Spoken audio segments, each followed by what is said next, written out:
तो दोस्तों आज हम आपके लिए लेकर आए हैं एक बहुत ही amazing science fiction film oxygen.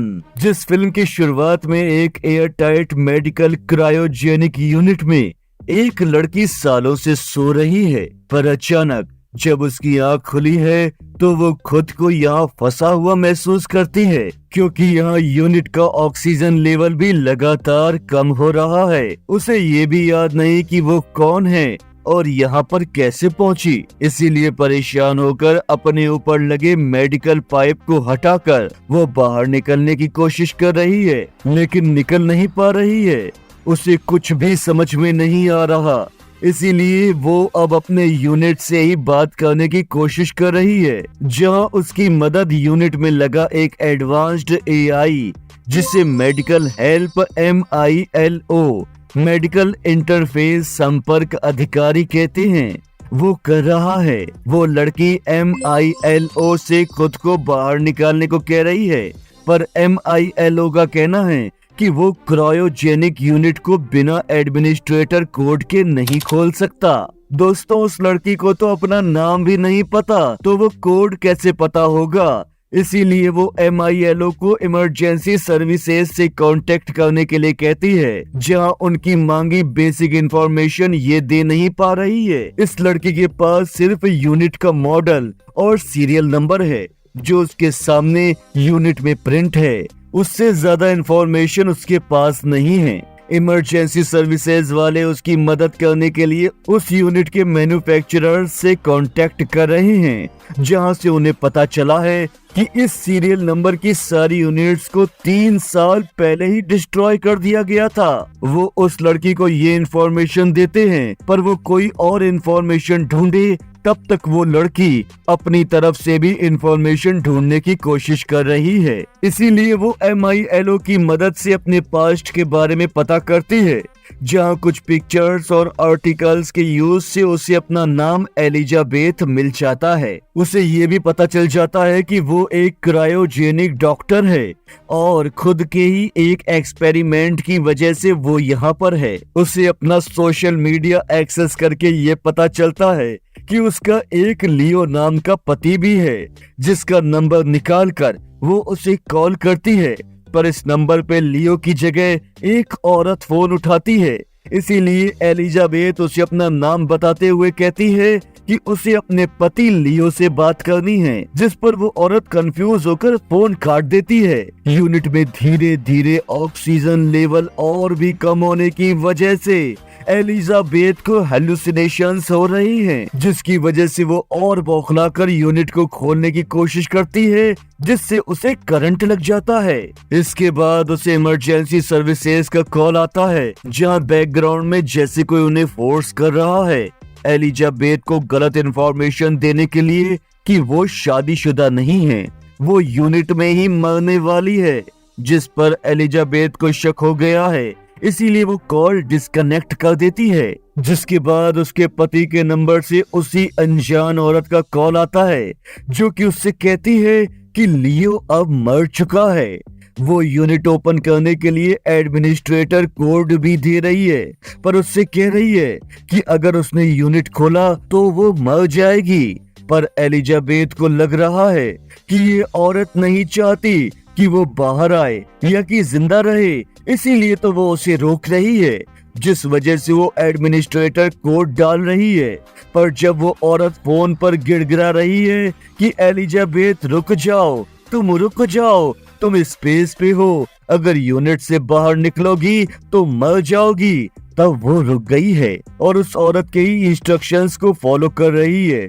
वो उसके कहने पे सेंट्रीफ्यूज का एक्सेस ढूंढकर सेंट्रीफ्यूज को बंद कर देती है, जिसकी वजह से वो फ्लोट कर रही है, जिससे अब उसे यकीन हो चला है कि वो सच में स्पेस में ही है।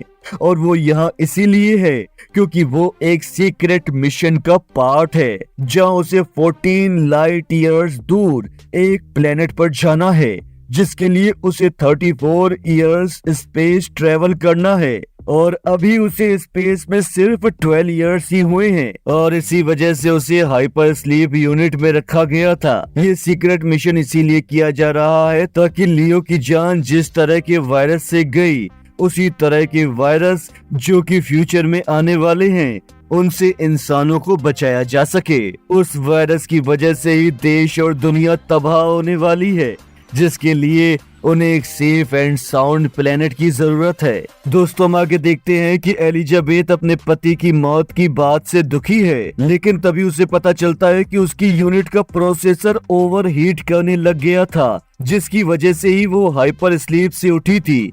जिसके बाद वो प्रोसेसर को ओवरहीटिंग से बचाने के लिए कम लोड वाले प्रोसेसर से कनेक्ट करने की कोशिश कर रही है, पर उस प्रोसेसर की कैपेसिटी भी खत्म हो गई है, जिस वजह से उसका ये प्लान भी फेल हो रहा है। साथियों, वक्त गुजर रहा है, जिससे उसकी यूनिट में और भी कम ऑक्सीजन बची है, जिस वजह से वो यूनिट खोलकर सुसाइड करने की भी कोशिश कर रही है।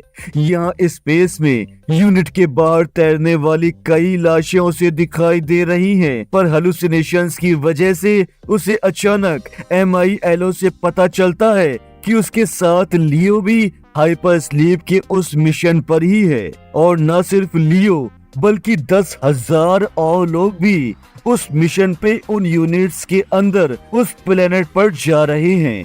वो लियो को ध्यान से देख रही है, लेकिन उसके माथे पर वो निशान नहीं दिख रहा जो कि पहले था, जिसकी वजह से उसे डाउट हो रहा है। इसीलिए वो MILO की मदद से और इन्वेस्टिगेट करती है, जहां उसे एक बूढ़ी के रूप में एलिजाबेथ भी दिख रही है, जिसने ये सारे एक्सपेरिमेंट्स किए हैं। और अभी जो एलिजाबेथ यूनिट में है वो सिर्फ उसकी एक क्लोन है, जिसमें असली एलिजाबेथ की पर्सनैलिटी और उसकी मेमोरी है। इसीलिए लियो उसे अपने पति की तरह याद है। यहाँ तक कि अब तक वो अर्थ पर जिस औरत से फोन पर बात कर रही थी वो भी एलिजाबेथ ही है दोस्तों, जो कि उसकी मदद कर रही थी ताकि उसकी क्लोन सही सलामत उसका मिशन पूरा कर सके, उस प्लेनेट पर पहुंच सके। पर अब जब इनका स्पेसक्राफ्ट कम्युनिकेशन रेंज के बाहर चला गया है तो वो फोन भी डिस्कनेक्ट हो गया है। अब जब उस यूनिट में बहुत ही कम ऑक्सीजन रह गई है तो MILO को लग रहा है कि एलिजाबेथ के बचने की पॉसिबिलिटी 0% है। इसीलिए वो एनेस्थीसिया प्रोटोकॉल यानी कि इच्छा मृत्यु प्रोटोकॉल को एक्टिव कर रहा है ताकि वो यूनिट के अंदर ही मर जाए। लेकिन एलिजाबेथ लास्ट बची ऑक्सीजन में सरवाइव करते करते उसे गाइड कर रही है कि फॉल्टी प्रोसेसर को कैसे डिस्कनेक्ट करके उसका प्रोसेसर और उसके यूनिट की ऑक्सीजन लेवल को दूसरे खाली यूनिट की ऑक्सीजन लेवल से कनेक्ट करा दिया जाए। जिसका मतलब है कि जिस भी यूनिट में कोई मर गया है, जिसकी वजह से वो यूनिट खाली है, उसमें जितनी भी ऑक्सीजन है उसे एलिजाबेथ के यूनिट में कनेक्ट करा दिया जाए, जिससे उसकी यूनिट को ऑक्सीजन रिफिल हो सके। दोस्तों, हम आगे देखते हैं कि एलिजाबेथ के यूनिट की ऑक्सीजन बिल्कुल खत्म होने से पहले MILO ने उसकी यूनिट दूसरी ऑक्सीजन वाले यूनिट से कनेक्ट करा ली है, जिस कारण से वह ऑक्सीजन रिफिल हो गई है। और अब वो एलिजाबेथ को फिर से हाइपर स्लीप मोड में डाल रहा है ताकि कम से कम ऑक्सीजन यूज करते हुए वो अपनी डेस्टिनेशन तक पहुंच सके। दोस्तों, फिल्म की आखिर में एलिजाबेथ और लियो के क्लोन उस नए प्लेनेट में एक दूसरे को खुशी से गले लगा रहे हैं, जिसके साथ ही ये मूवी यहीं पर खत्म हो जाती है। हमारा ये वीडियो अच्छा लगा हो तो इसको लाइक कीजिएगा, चैनल को सब्सक्राइब भी कीजिएगा। मिलते हैं अगली बार एक और नई मनोरंजक कहानी के साथ। धन्यवाद।